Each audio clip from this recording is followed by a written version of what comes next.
52. Marc-Olivier Fogiel. Et Guy Birenbaum pour le web. Bonjour Guy. Bonjour tout le monde. Écoutez bien la chronique de Guy, messieurs, si vous voulez draguer sur Internet, puisque Guy, vous avez trouvé la meilleure façon, la manière idéale d'aborder une femme sur Internet pour la draguer. Eh oui. Racontez-nous. Une étude sur le flirt en ligne menée par le site de rencontre badoo.com qui compterait quand même 87 millions d'utilisateurs dans le monde explique donc la meilleure façon d'aborder une femme sur le web, de baratiner quoi. Alors, comment ils ont enquêté ? C'est quoi cette enquête donc ?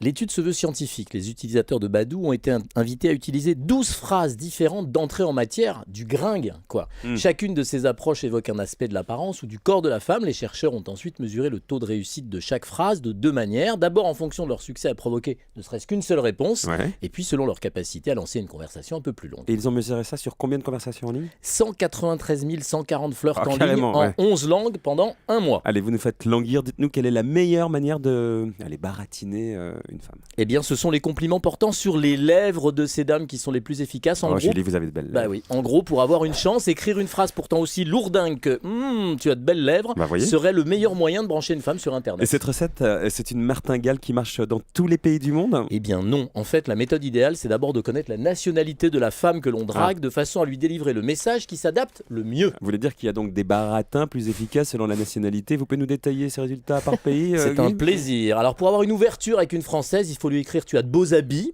Même chose avec une américaine et une italienne. Pour brancher une britannique ou une turque, c'est plutôt tu as de belles jambes, je sais pas comment on voit sur internet. Une allemande ou une canadienne, tu as une belle peau. Une espagnole et une ressortissante d'Amérique du Sud, tu as de beaux cheveux. Une portugaise ou une néerlandaise, là c'est très étrange, j'ai pas compris, tu as de belles oreilles. On verra ça avec Elena tout à l'heure. Tu as une belle ligne. Une russe, tu as un bonnet. Une polonaise, tu as de beaux bras. Franchement, moi, je ne vous cache pas qu'en dépit du nombre de flirts analysés, je doute un tout petit peu des résultats.